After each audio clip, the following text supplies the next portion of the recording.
utilicen. Imagínense que, por ejemplo, utilizamos papel bond, utilizamos uso de computadoras o equipos informáticos, son 5 en cada grupo. Entonces hay que detallar que pues vamos a utilizar tales computadoras con tales recursos. Ustedes le ponen ahí cuánto tiene de memoria, cuánto tiene de disco duro, cuánto es la capacidad del procesador, detallar las características del equipo que vamos a utilizar, papelería que vamos a utilizar, adicional a eso, recursos económicos, si tiene que trasladarse de un punto A a un punto B, pues gasolina, si van a ir en carro, o si van si no van en carro, pues si van en bus de transporte que vamos a utilizar para llegar al lugar. Entonces la idea es especificar cuáles son los gastos que se van a incurrir para el proceso de desarrollo de la aplicación. ¿Okay? Ahí detallan bien qué es lo que ustedes creen que vayan a utilizar. Y por último, bibliografía. Si utilizan alguna información, libros, link en internet o algún lugar donde vayan sacando información, hay que agregarlos directamente a la parte de la aplicación. Y en los anexos, agreguen todos los datos que ustedes usaron para poder recabar información. Por ejemplo, si hicieron alguna entrevista, el formato de la entrevista, si hicieron alguna encuesta, el formato de la encuesta o algo por el estilo, para saber cómo fue que hicieron para recopilar los datos.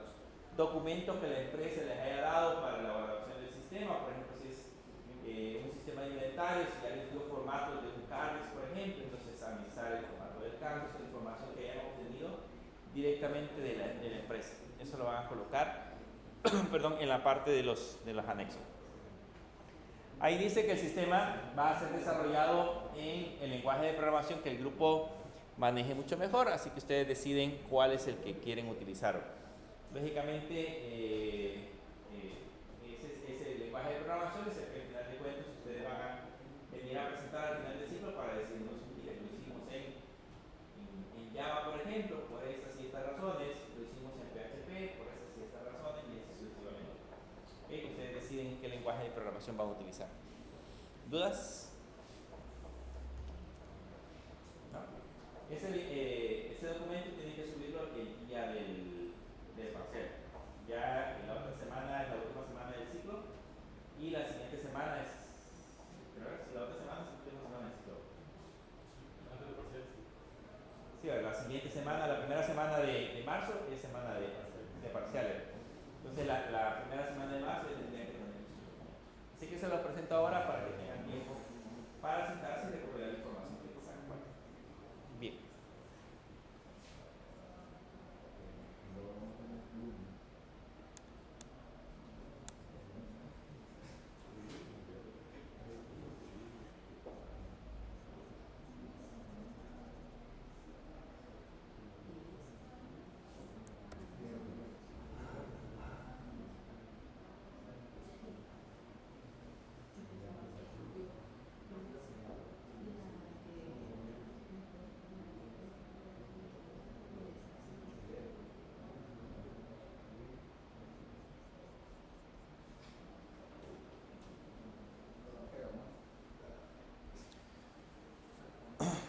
Bien, en la clase pasada estuvimos hablando acerca de los métodos de recopilación de información interactivos y hablábamos en ese momento de, por ejemplo, cuando nosotros vamos a hacer una entrevista, cuando podemos pasar una encuesta, en donde nosotros tenemos una relación directa con la persona con la cual vamos a recopilar los datos. O sea, vamos a una entrevista, entonces tenemos una interacción cara a cara, donde vamos a estar recopilando la información que tenemos de parte de la empresa. Pero existen situaciones en las que probablemente las empresas, pues por razones de tiempo, ubicación, entre otras razones, no pueden atendernos. O sea, digamos que no pueden darnos toda la información que nosotros necesitamos. Entonces tenemos que recurrir en ese caso a otro tipo de métodos o otro tipo de herramientas que me permitan recopilar datos. Aquí lo importante de recabar es que cuando nosotros vamos a hacer un sistema de información, siempre debemos de considerar la importancia de que esa información que llegue sea la que nos sirva como insumo para poder determinar los requerimientos que vamos a crear de la parte de la aplicación. Hablamos, ¿se acuerdan el ciclo pasado que hablamos acerca de requerimientos funcionales y no funcionales? Y ustedes tenían que recopilar de los sistemas que iban a desarrollar, pues esos requerimientos funcionales y no funcionales se derivan de todas esas herramientas que nosotros estamos hablando en ese día, de las entrevistas, de las encuestas. Hoy vamos a hablar acerca de métodos no intrusivos. De alguna forma, de ahí vamos a sacar todos los insumos para nosotros posteriormente poder presentar un documento que indique cuáles son los, en este caso, los requerimientos que vamos a utilizar para la elaboración del sistema. El primer método que vamos a utilizar es el método de muestreo.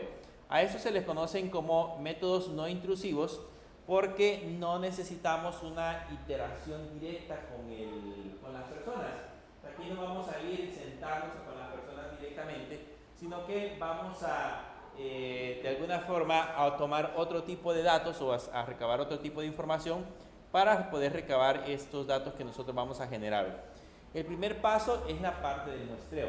Aquí pues, vamos a hablar un poquito acerca de estadística. No sé si les gustó la materia de estadística. ¿No les gustó? Un poco acerca de la parte de estadística, porque es a través de la cual nosotros podemos recabar ese tipo de datos. En el caso del muestreo, es un proceso que consiste en seleccionar sistemáticamente elementos representativos de una población en general, o sea, de una cantidad grande de información, vamos a representar elementos o vamos a tomar elementos representativos. Y no necesariamente cuando nos referimos a una población nos referimos a personas, sino que también nos podemos referir a documentos.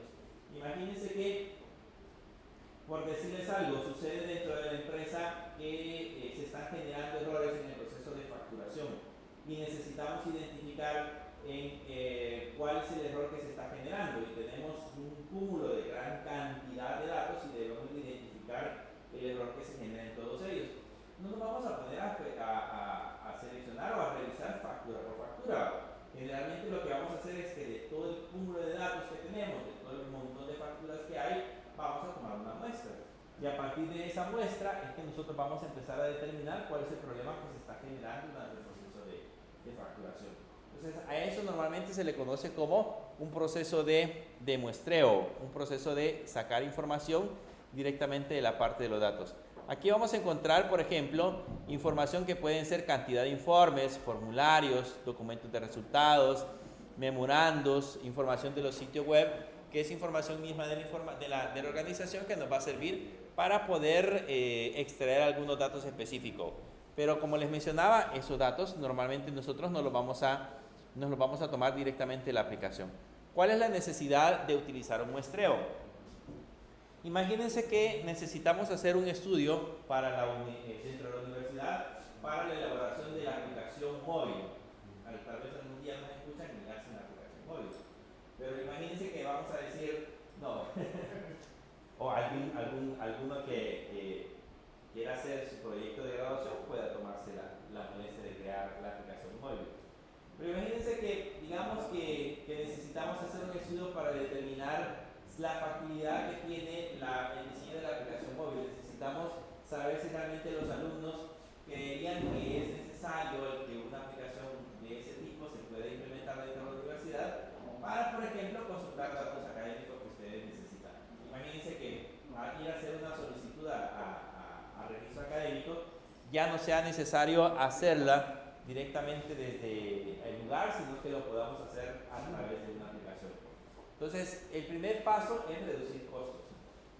No es lo mismo entrevistar a toda la universidad. O sea, la universidad tiene, imagínense que tenga un aproximado de 8.000 alumnos. ¿Se imaginan pasar 8.000 encuestas o entrevistar a 8.000 personas dentro de la universidad para poder, en ese caso, sacar esa información? Se hace un poquito más complicado. Entonces, ¿cuál es la idea? Reducir costos.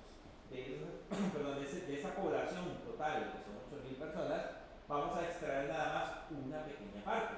Y de esa parte vamos a determinar o vamos a asumir que esa es al final de cuentas, el pensar de la mayoría de todas las personas. Creo que aviso que básicamente sí funciona la encuesta. Ustedes lo pueden notar cuando son las campañas políticas, ya se van a empezar a llenar los medios de comunicación y las redes sociales de campañas políticas o de encuestas sobre preferencias de voto, porque el otro año son las votaciones, entonces el otro año son las elecciones. Ya se van a dar cuenta de que se empiezan a llenar los medios Y los resultados de las encuestas, por lo general, lo que tratan de reflejar es el sentir de la mayoría. Pero no entrevistan a todos, sino que son un segmento de la población que les envían esa encuesta y a través de los resultados más o menos determinan cómo son las tendencias. ¿Okay? En teoría no son exactas, pero sí nos dan una idea de cuál es el comportamiento que tenemos en el caso en la población. La idea de todo eso, como les decía, era reducir costos. La otra es acelerar la recopilación de datos, o sea, en este caso, hacer que la información llegue de manera muchísimo más práctica, mejorar la efectividad, ser más eficientes, en alguna medida, o más efectivos, porque si tenemos demasiados datos que tabular, pues lógicamente vamos a ser vamos a ser más lentos al momento de dar resultados. Y la otra es reducir la parcialidad. De alguna forma evitar que nosotros, digamos, cambiemos un poco los resultados dependiendo de la gente que nosotros pensemos entrevistar. De ahí depende un poco la parte del muestreo. Entonces, en alguna medida eso nos va a ayudar a tomar ese tipo de decisiones. ¿Cómo vamos a diseñar en ese caso una muestra? Primero debemos de determinar qué datos van a ser recopilados o descritos, qué datos son los que nosotros vamos a recopilar. Ese sería el diseño de la muestra. Después debemos de determinar qué población es a la que le vamos a tomar una muestra. Ahí puede ser, por ejemplo, si vamos a hablar de cómo hacen en las elecciones, determinan que va a ser la ciudad de Santa Ana, por ejemplo, o la ciudad de San Salvador, o en general las ciudades más importantes de Santa Ana, etc. Entonces, a partir de ahí se determina digamos, la población a la cual nosotros vamos a determinar, y luego debemos de escoger un tipo de muestra que vamos a utilizar y decidir el tamaño de la muestra. Lógicamente, para decidir el tamaño de la muestra, hacemos unas fórmulas matemáticas que ustedes creo que vieron muchas veces en estadística para poder determinar el tamaño de a partir de una población, determinar el tamaño de una muestra, y es utilizar como parámetro para poder utilizar en ese caso la información. ¿Cómo vamos a hacer para determinar los datos que van a ser recopilados o descritos? Ustedes, como analistas de sistemas, necesitan un plan que sea realista sobre lo que se hará con los datos una vez que hayan sido recopilados. Estos se recopilan, se almacenan, se analizan los datos irrelevantes, y sería un desperdicio de tiempo y dinero básicamente hacer ese proceso. ¿Cómo determinar a qué población se le va a tomar la muestra? Existen varias maneras de poder determinar la población a la cual nosotros le vamos a tomar la muestra. En este caso, por ejemplo, debemos de decidir, por ejemplo, a qué personas vamos a entrevistar nosotros como analistas de sistemas, entre otras cosas que debemos de considerar. Debemos de determinar, por ejemplo, si la población que debe incluir es de un nivel de organización específica, o si son de departamentos específicos o niveles específicos dentro de la empresa.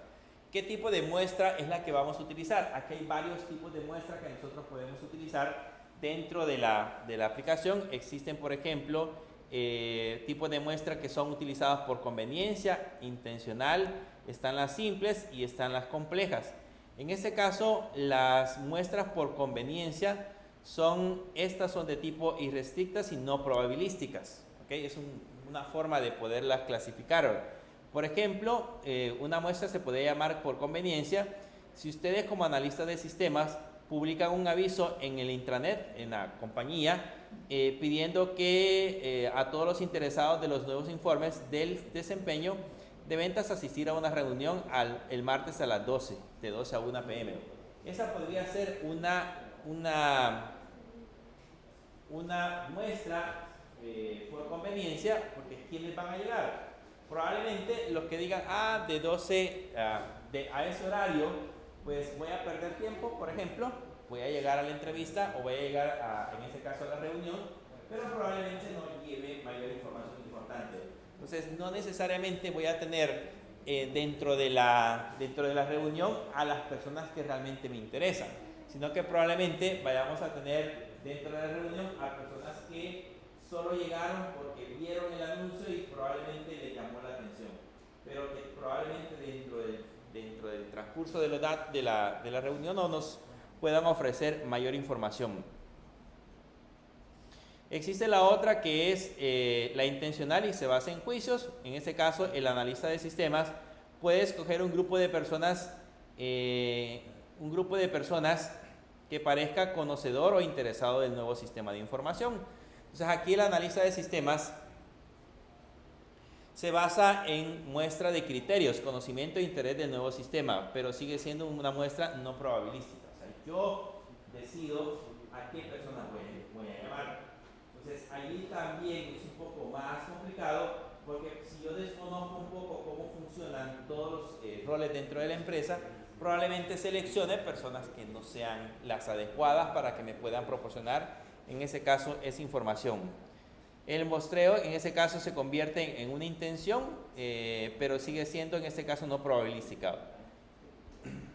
Por lo tanto, también es moderadamente confiable. Ahora, si se decide utilizar un método aleatorio simple, que creo que esos son los que ustedes vieron cuando estuvieron trabajando en estadísticas, métodos matemáticos aleatorios simples. Por ejemplo, si se necesita obtener una lista numerada de la población para cerciorarse que cada documento o persona de la población tiene la misma oportunidad para ser seleccionado. Y por lo general existen, digamos, maneras prácticas de hacer ese proceso de cuenteo. Están dentro de las aleatorias simples y complejas, están los aleatorios sistemáticos, estratificados y el por conglomerados.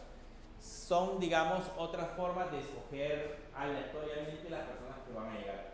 Yo puedo tener, por ejemplo, un listado de los 100 empleados de la empresa y aleatoriamente decir todos los números 10 van a llegar. Eso es un ejemplo. Entonces voy y veo la lista y el número 10, 20, 30 y así sucesivamente dentro de la lista es a lo que vamos a convocar a una reunión.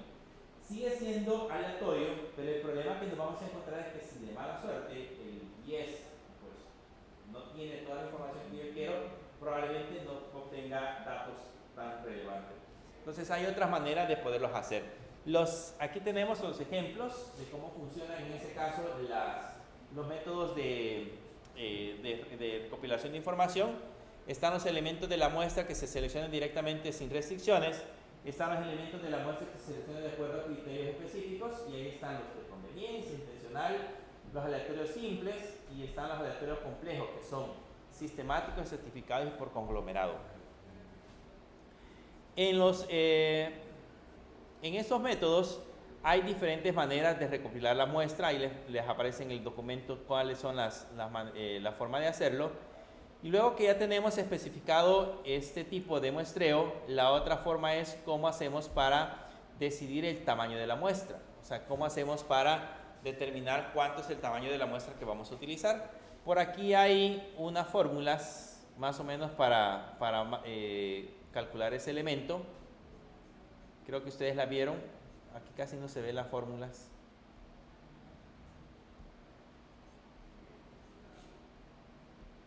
Por aquí está una fórmula. Casi no se ven.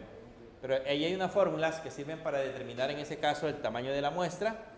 Y aquí hay un ejemplo de cómo lo pueden hacer. No sé si se acuerdan de este coeficiente. No sé si vieron ustedes una famosa curva que parece un elefante. ¿Se acuerdan de eso? No vieron eso en estadística. Hay una curva que es ese coeficiente K que ustedes ven ahí, que parece un elefante, que se utiliza más que todo para sacar muestras aleatorias complejas. Entonces, de acuerdo a eso, se saca como un nivel de confianza y el coeficiente que se utiliza para calcular la fórmula. Pero hay que verlo en esa gráfica. Entonces, hay una tabla específica para poder sacar esa información. No vamos a ver en detalle esta parte porque pues eso para ustedes es lo que ya vieron en estadística, pero básicamente es lo que se aplica dentro del diseño de la aplicación. Aquí hay un ejemplo de una empresa que tiene formularios que se han generado, y a partir de esos formularios se aplica la fórmula y al final de cuentas nos da el resultado de cuántos son la cantidad de documentos que deberíamos de extraer. Que ese básicamente dice que son 458, que es el tamaño de la muestra, de una población de más o menos de 2000. Ahora, con respecto a las personas que se van a entrevistar, el proceso es un poco más complicado, Porque en el caso de las personas que se van a entrevistar, si no hay una fórmula mágica que ayude al analista de sistemas a establecer el tamaño de la muestra para personas a entrevistar. En el caso de las entrevistas, pues depende mucho de ciertos criterios. Yo podría haberme reunido con el gerente general, pero si el gerente general, por ejemplo, no me dio la información que yo necesitaba, entonces voy a tener que buscar otra persona que me pueda proporcionar esos datos. Entonces tengo que ir de nuevo a buscar a otra persona para aplicarle en este caso las mismas preguntas o preguntas similares con respecto al trabajo que nosotros estamos desarrollando. Entonces hay, por ejemplo, algunas reglas. Ustedes pueden entrevistar por lo menos 3 personas de cada nivel de la organización o por lo menos a una de la área funcional de la organización que estarán involucradas directamente con el desarrollo del sistema. Ahora, pero si la empresa es muy grande y hay demasiados departamentos, estar entrevistando 3 personas también podría ser contraproducente porque pues vamos a utilizar muchísimos recursos. Entonces también lo debemos de considerar. Esa es la forma de utilizar la parte del muestreo. Ahora, otro método es la investigación. ¿Han visto esta novela? Bueno, hay novelas, películas, está escrita. ¿Quién era Sherlock Holmes? Era básicamente un investigador que lo veía con su ayudante. ¿Quién era el ayudante de Watson? Entonces, ¿qué hacía él? Pues tenía ciertas habilidades curiosas que cuando iba al lugar de la escena de un crimen, él con sus habilidades podía hacer investigaciones muy precisas y podía determinar, de alguna manera, podía encontrar algunas pistas que eran un poco más difíciles de encontrarlas por las personas normales. Entonces tenía esa habilidad de proceso de investigación. Ahora, no significa que nosotros vamos a llegar a la empresa, dentro de la organización, vamos a llegar a la empresa con una lupa a poder hacer el proceso de investigación, sino que lo que significa que vamos a tomar el rol de investigador que utilice algunos aspectos de la empresa para poder sacar información. Este método de investigación significa que nosotros debemos de involucrarnos dentro de la empresa, debemos de asistir dentro de la empresa. Yo he encontrado, por ejemplo, algunos, cuando trabajan con la parte del sistema, que llegan 2 o 3 veces a la empresa y se desaparecen. Pero uno debe de conocer un poco cuál es el proceso de desarrollo de la empresa como tal para poder hacer un análisis mucho más completo. Porque si lo hace, si nada más lo hace, digamos con un tiempo muy limitado, probablemente tengamos ese problema que dentro de la organización no podamos tener un análisis mucho más completo, un análisis un poco más real. Entonces debemos de convertirlos de alguna manera en investigadores para entender mucho mejor. Para eso vamos a utilizar o vamos a analizar ciertos documentos. Digamos, la manera de investigar es leer. ¿Okay?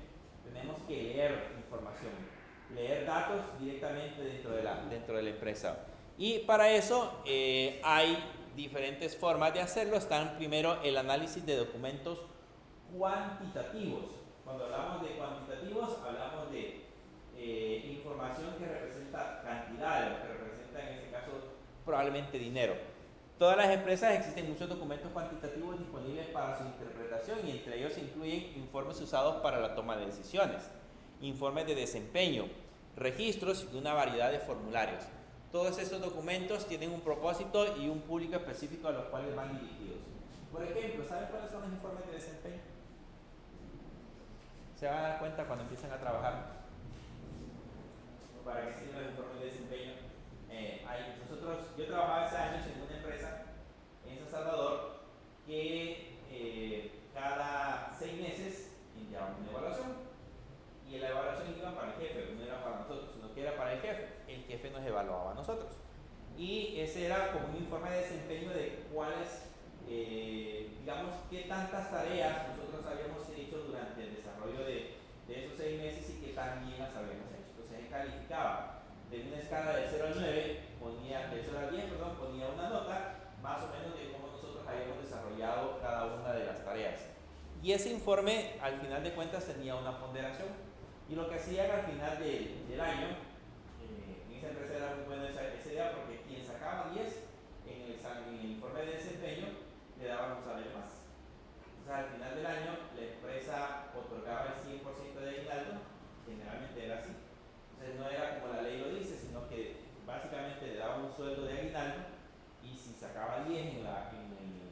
examen, pues le daban otro sueldo. O sea, al final de diciembre, pues nosotros podíamos llegar a recibir hasta 3 sueldos en esa empresa.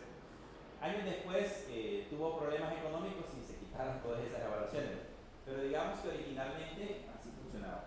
Así que toda la gente esperaba diciembre para recibir esa evaluación y pues trataban en alguna medida de quedar bien con los jefes, con los supervisores, para que pudiera salir muy bien evaluado. Entonces, en ese sentido, esos informes de desempeño tienen que ver mucho con ese tipo de aplicaciones.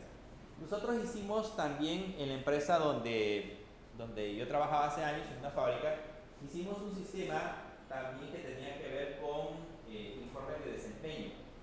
¿Ya han visto las fábricas? ¿Cómo ponen la fila de personas trabajando por ciento? ¿Las han visto supongo que en televisión o algo por el estilo? O en las noticias, por ejemplo, algunas veces sacan cómo están organizadas las filas de personas que están haciendo vestidos o ropa dentro de la fábrica. Entonces ahí lo que hacían era que nosotros creamos un sistema de un informe, que generaba un informe de desempeño para medir qué tan rápido las personas trabajaban en el proceso de creación de una prenda. Entonces había gente que por ejemplo estaban pegando solamente cuellos. Entonces en el informe de desempeño cada cuello que pegaban se iba leyendo un código de barra y ese código de barra se iba registrando en el sistema para que posteriormente se contara cuántos cuellos había pegado esa persona durante el día. Y luego se establecía un promedio y las personas que sobrepasaban ese promedio después le daban un bono, le pagaban adicional. Entonces las personas al final, había gente que durante el almuerzo tenían media hora, no, había 45 minutos para salir a almorzar, la gente comía en 10 minutos y seguía trabajando. Se iba de nuevo otra vez a la máquina para seguir pegando cuellos. Pero era porque sabían que al final del día, si se sobrepasaban el promedio, tenían incentivos económicos. Entonces, era una forma de medir un poco cómo eran los registros. Lógicamente, también las personas que salían abajo del promedio les llamaban la atención. Entonces, también son informes que sirven para la toma de decisiones. En ese sentido, estos informes, como menciona acá, son utilizados para la toma de decisiones. Un analista de sistemas necesita obtener algunos documentos que se usan para dirigir un negocio. Estos documentos son a menudo informes escritos referentes al estado del inventario, por ejemplo, que son informes cuantitativos, las ventas o producción. Ustedes vieron cómo es un CARDEX. ¿Vieron contabilidad? ¿Cuántas contabilidades dieron? ¿Y les enseñaron qué es un CARDEX? ¿No? ¿CARDEX? No. ¿No vieron qué es un CARDEX? Digamos que hoy manualmente yo no he visto casi empresas que lleven manualmente un CARDEX, pero hace años sí se hacía manualmente, se llevaba un documento, era una hoja, digamos, de cálculo, donde por cada producto que se generaba dentro de la empresa, el bodeguero o la persona encargada, cada vez que se generaba una salida, había una casilla que decía salida y ponía la cantidad de productos que generaba. Y cada vez que se compraba, había una casilla que decía entrada, donde se colocaban en este caso las entradas. Entonces, ahí básicamente en los CARDEX se registran las compras, las ventas, devoluciones que se han generado por los productos. Incluso si un producto se arruina, desde el mismo CARDEX se puede darle salida a esa información. ¿Cuál era la idea del CARDEX? La idea del CARDEX era tener una cantidad o un valor que era la existencia real dentro de la bodega. Ahora se lleva automatizado, ahora el CARDEX se lleva a través de sistemas. Y, por ejemplo, el Ministerio de Hacienda lo utiliza muchísimo para poder investigar cómo las empresas manejan sus inventarios, ¿sí? Cómo registran sus inventarios y en base a eso, pues pagar sus impuestos. Pero de eso, esos también son elementos que sirven de alguna medida para tomar decisiones. Esos resúmenes, por ejemplo, algunas veces no son muy complejos. Por ejemplo, aquí podemos incluir documentos de pagos de horas extras, que son el pago de las personas que están trabajando dentro de la empresa. Si alguien trabajó horas extras, también se pueden incluir. Lo que le mencionaba, informes de desempeño. ¿Qué es lo que se pretende buscar en ese caso dentro de esta información? Primero, buscar errores en cifras y sumas totales, Buscar oportunidades de mejorar el diseño del registro. Digamos, si el registro no es tan adecuado, si tiene algún tipo de error, nosotros podemos recomendar hacerle alguna modificación, incluso si se va a automatizar, que en el nuevo sistema pues ya vaya mejorado. Observar el número o tipo de transacciones y buscar los puntos donde la computadora pueda simplificar el trabajo, es decir, el cálculo, cálculos u otras manipulaciones de datos. Están los formularios de capturas de datos. Cada vez que contratan a una persona, le hacen llenar un formulario para definir su perfil. La empresa tiene registrados sus fechas de nacimiento, tiene registrados los trabajos anteriores, lleva un registro incluso de las personas que trabajan, de cuáles son las faltas cometidas dentro de la empresa, por ejemplo. Eso es parte del registro personal que tiene de cada empleado, con el objeto de que si en algún momento necesita algún tipo de información, los pueda tomar directamente desde ahí. ¿Okay? Estos básicamente son formularios generalmente de capturas de datos. Estos que vimos acá son formularios cuantitativos, pero de ahí vienen los formularios cualitativos. Los de arriba podemos sumar, o sea, podemos sacar números, podemos hacer fórmulas, cálculos, etc. De un inventario, por ejemplo, podemos sacar promedio de inventario, podemos sacar productos más vendidos, podemos sacar productos que, por ejemplo, se arruinan fácilmente, entre otras cosas. Pero de los documentos cualitativos, pues esos tienen que ver con información general dentro de la empresa, que nos puede servir de alguna medida para conocer un poquito la cultura de la misma. Por ejemplo, mensajes de correo electrónico. ¿Okay? No significa, bueno, en alguna medida, los correos de las empresas no son personales. Eso hay que considerarlo. Si ustedes van a una empresa y le dicen, mire, le voy a dar su correo @ y el dominio de la empresa, entonces esos no son personales. Por lo tanto, la empresa puede tener acceso a ellos. De hecho, cuando la empresa lo despide, él puede tomar posesión, o de hecho toma posesión de ese correo electrónico para, por ejemplo, sacar algún tipo de información. Nosotros en la empresa tenemos correo institucional y cada vez que una persona se va, no se destruye el correo, sino que nos queda a nosotros como registro, porque ahí están contactos con clientes, algunas conversaciones que tuvieron entre los empleados, documentos que se almacenaron en el correo, los podemos encontrar en esa cuenta. Así que no se destruyen, sino que se conservan. De hecho, por ejemplo, hay ocasiones en que compramos licencias o suscripciones de los correos electrónicos y usamos esas cuentas para poder tener acceso a esas suscripciones. Así que no es personal. Esos correos los puede analizar la empresa. Alguien le puede decir, mire, le voy a hacer auditoría de su computadora y le puede revisar todo lo que tenga yo, el uso de la empresa. Si ustedes tienen su computadora personal, ahí sí no lo pueden hacer, pero la computadora de la empresa se supone que es para uso de la empresa. Sin embargo, en la mayoría de casos se da que pues, ahí en la computadora de la empresa hay información muy personal. Por eso algunos se molestan cuando lo quieren revisar. Pero, por ejemplo, también los memorandos. ¿Saben qué es un memorando?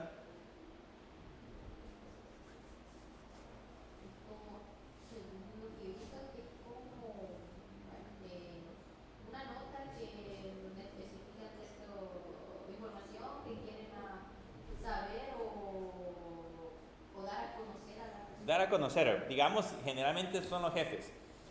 Le dicen, memorando, por medio de la presente se le menciona, se le dice a todos los empleados que el día, por decirles algo, el día 28 de febrero se van a quedar trabajando horas extras.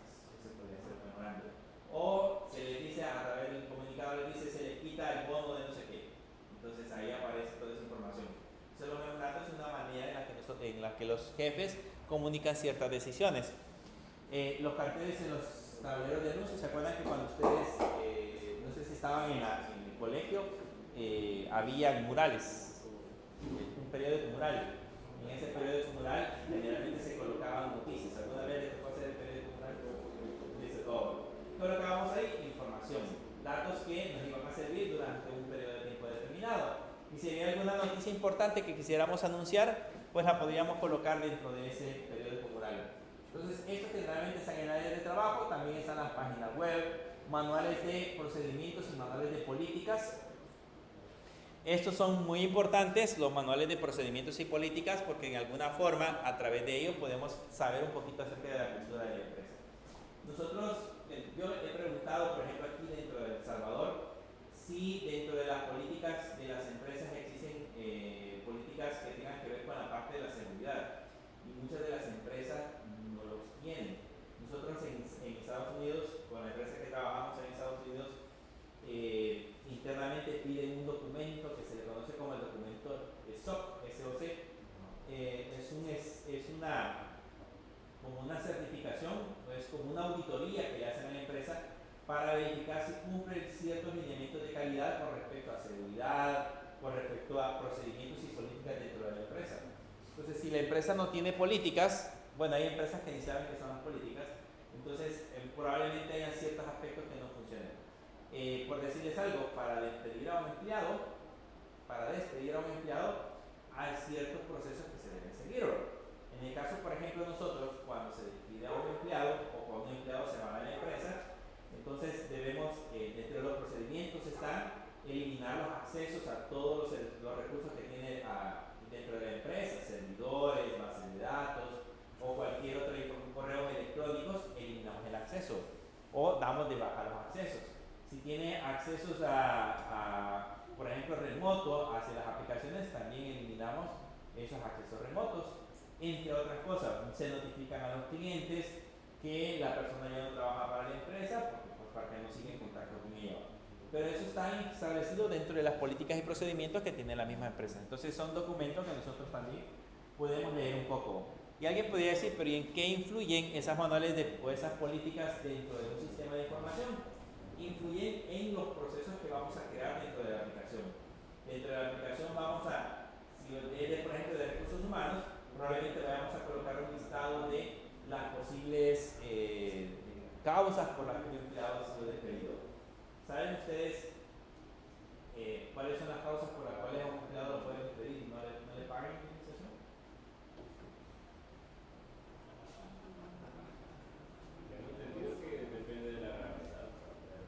De la gravedad, por lo que si la empresa lo despide sin justificación, si dice, mire, ya no lo necesitamos, tienen que pagarle obligatoriamente.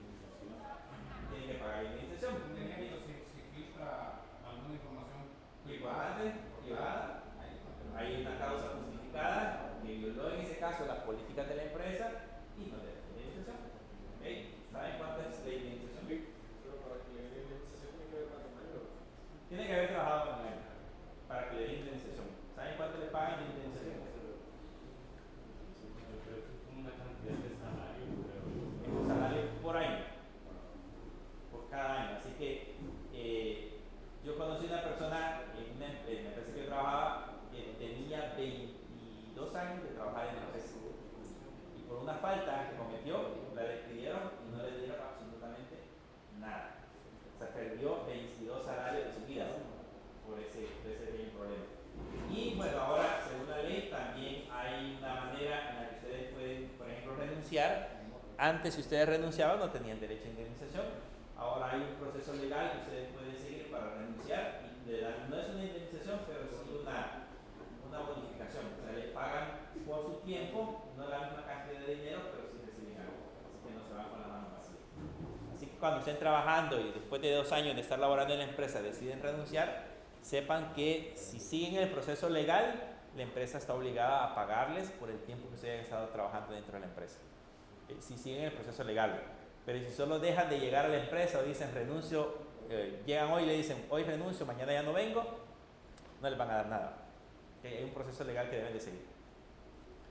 Bien, esos son en alguna medida documentos cuantitativos que debemos de poder analizar. un informe directo. Los servidores de AWS se han caído. Ahorita, Y de Cruz, ¿de qué todas las zonas? Pues ya no nos allá. No vamos a dormir hoy. YouTube también. YouTube se cayó. ¿Y por qué?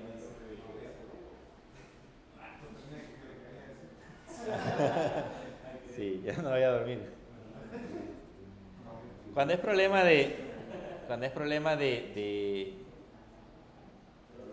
Amazon, no tenemos mucho que intervenir nosotros, pero cuando es problema de nosotros, sí va. En este caso, si es de Amazon, lo decimos al cliente, y es problema de Amazon, hay que esperar a que Amazon resuelva su problema y regresamos en línea. Pero cuando es problema de nosotros, sí, tenemos que entrar nosotros a hacer el proceso de implementación. Esa, por ejemplo, es una de las cosas muy interesantes que tiene AWS, que AWS cumple con un montón de políticas de seguridad. Entonces ustedes, por ejemplo, si las a nivel legal, los gobiernos les exigen algún tipo de documentación por tener los servicios en la nube, AWS, Azure y todas esas empresas les proporcionan toda esa documentación necesaria. Ya no la tienen que redactar ustedes, sino que por estar pegados a la nube de ellos, forman parte de esa información. De Bien. hecho, Google Cloud y AWS dan formulario SOC para proporcionar. Pero dan el formulario SOC de su infraestructura.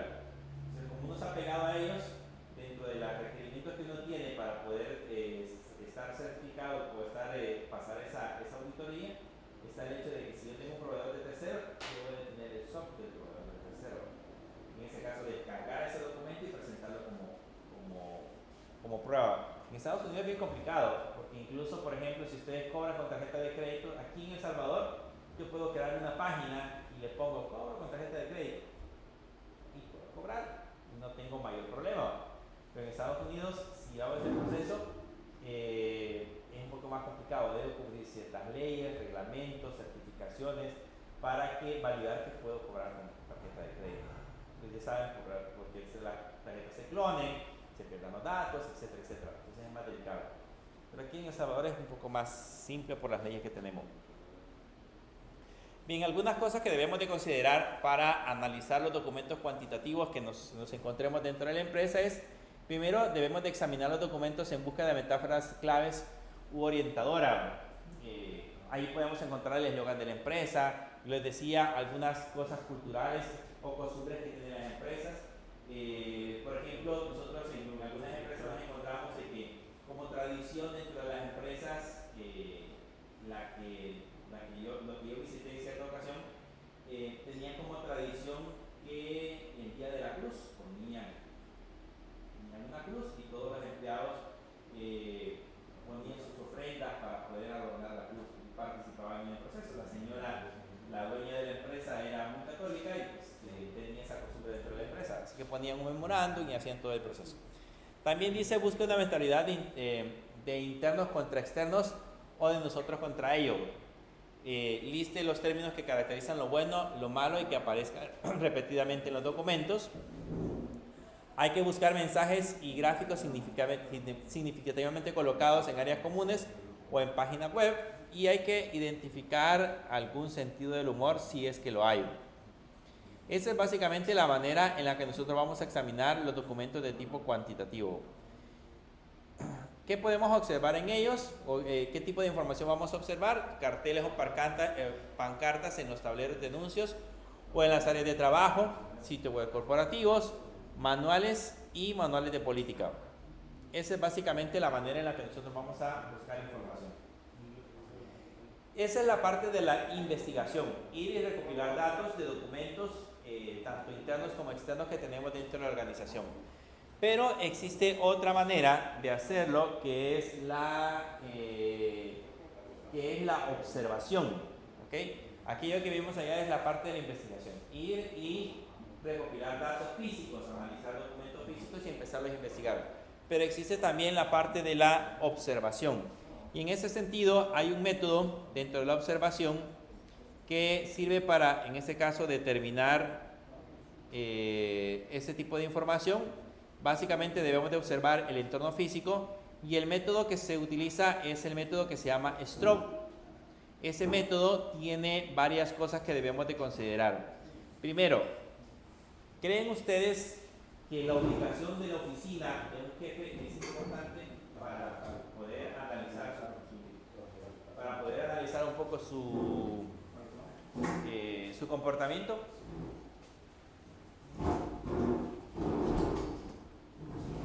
¿Qué nos diría la ubicación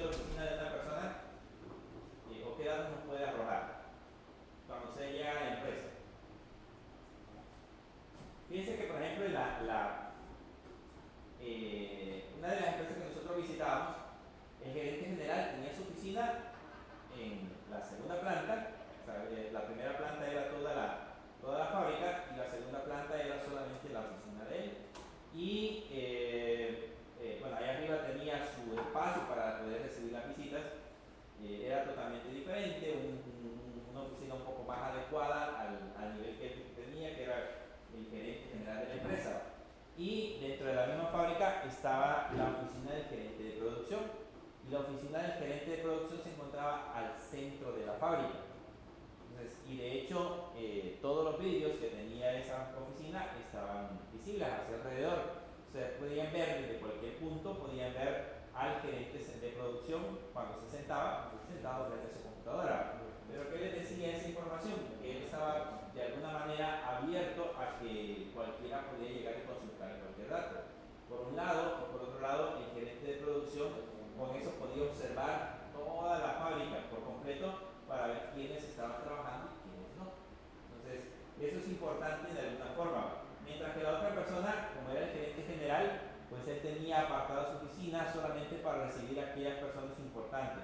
Podía ser en ese caso proveedores, clientes especiales que podía tener dentro de la oficina.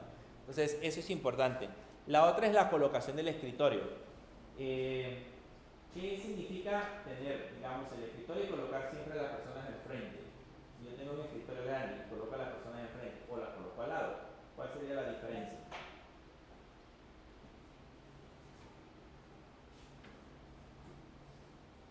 Si la colocan enfrente, generalmente cuando hacen eso están dando están diciendo que como el grado de autoridad que ustedes tienen. Yo soy el jefe y usted por lo tanto es mi subordinado. Entonces de alguna manera decimos el grado de autoridad que tiene la empresa, el que tiene el encargado. Mientras que si lo ponemos a la par, digamos que alguien llega y lo siento a la par, probablemente le estoy diciendo de que pues soy su jefe, pero tiene cierto grado de confianza dentro de la empresa para poder trabajar con nosotros. Entonces, yo tenía un jefe que así era. Él, cuando llegaba a la empresa, él no lo sentaba uno al frente, no a todo, no lo sentaba uno al frente, sino que le decía, siéntese a la par porque le voy a mostrar lo que necesito que haga. Ya tenía su computadora detallado las características del sistema que se iban a implementar. Pero él lo hacía de esa manera, no necesariamente de frente. Entonces, eso depende mucho de la parte de la colocación del escritorio. La otra es el equipo fijo. Cuando hablamos de equipo fijo es qué tipo de equipo tiene dentro de la organización. Hay personas que no utilizan, digamos, equipo físico para, por ejemplo, archivar datos.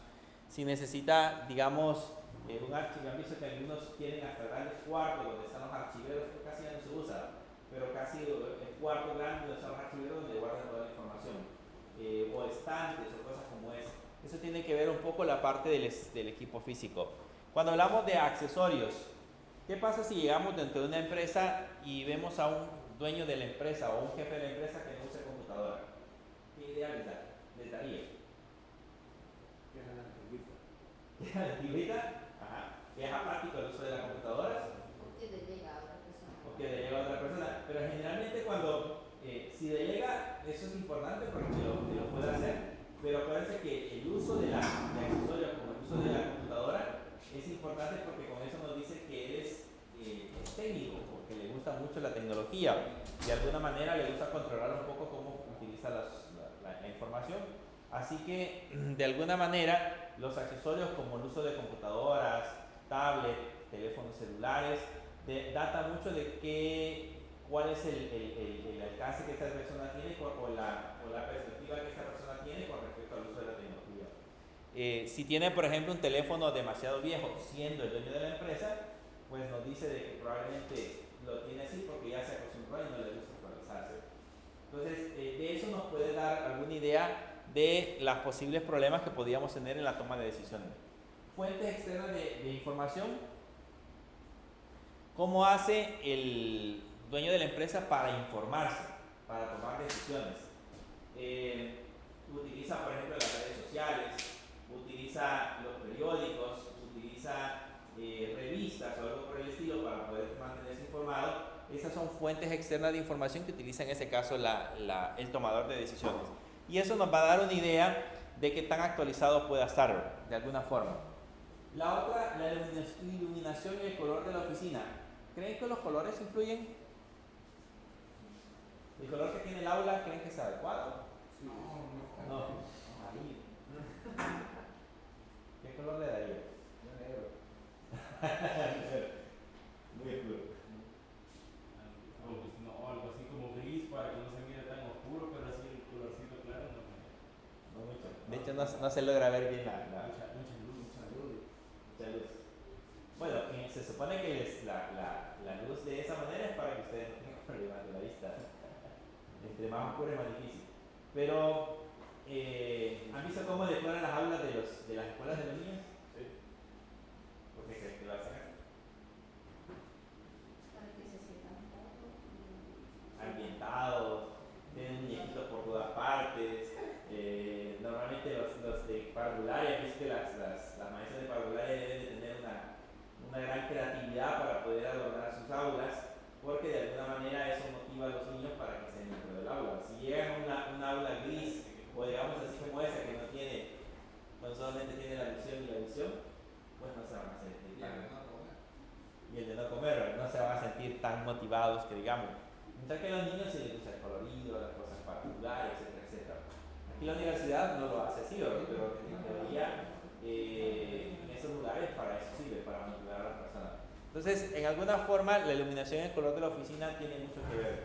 Si nos encontramos con un jefe que le gusta estar mucho en oscuro, o la oficina es un poco oscura, pues vamos a entender un poquito el sentido que tiene él para la parte de la iluminación. O los colores que utilice dentro del lugar, son importantes. Y la otra, pregunto, ¿la vestimenta tiene mucho que ver? ¿Cómo se viste un tomador de decisiones? Formal y elegante. Si se viste formal y elegante, pues en alguna medida da la idea de que es el dueño de la empresa, ¿cierto? Fíjense que en una empresa de las que yo trabajé, el dueño, digamos que era uno de los accionistas, pero era el accionista mayoritario. Pero el accionista mayoritario era el diseñador, era el que se encargaba de hacer los diseños de las prendas que se cosían en esa empresa. Pero, ¿saben cómo llegaba a trabajar? Llegaba a trabajar en Choice. O sea, él tenía su propio departamento de diseño. Entonces, él su momento creativo, digamos que él amanecía, llegaba temprano algunas veces porque decía que en ese momento le había llegado una chispa de creatividad, entonces llegaba y se sentaba con las personas encargadas para poder hacer los diseños de las cositas que se hacían en esa empresa. Pero sí llegaba. Cuando yo la primera vez que lo vi, solo me quedé, no sabía que era uno de los dueños, solo me quedé viendo y pensaba, qué raro, una persona extraña o algo que anda haciendo, pero realmente era uno de los dueños de los mayoritarios dentro de la empresa. Pero en la empresa sucedía eso. El gerente general, por el contrario, cuando llegaba a la empresa, él llegaba con ropa formal, su vestimenta era representando, digamos, el puesto que tenía, porque generalmente había reuniones con clientes, con proveedores, algo por el estilo. Ahora, este diseñador, como la empresa vendía en Estados Unidos, cuando iba a Estados Unidos era una persona totalmente diferente. O sea, allá sí se vestía totalmente elegante, pero porque allá él tenía que vincularse, tenía vínculos directos con el cliente. Se tenía que ir a las tiendas, tenía que venderles, y de alguna manera tenía que representar que era el dueño de la marca que estaba vendiendo. Entonces, en alguna medida, que cuando nosotros vemos a un tomador de decisiones, la forma en cómo se viste, consideramos algunas veces, en nuestro medio, en este caso, que es la persona que probablemente toma las decisiones en cuanto a dinero o gasto que se representa dentro de la empresa. Entonces nos puede servir para más o menos tener la idea de con quién estamos tratando. Ahora, en la actualidad, las grandes empresas, así como Google o estas empresas grandes, ustedes han visto que cómo se visten los dueños de Google. O Mark Zuckerberg, ¿cómo se viste? ¿No? ¿Perdón? Camiseta y jeans. Y del mismo color.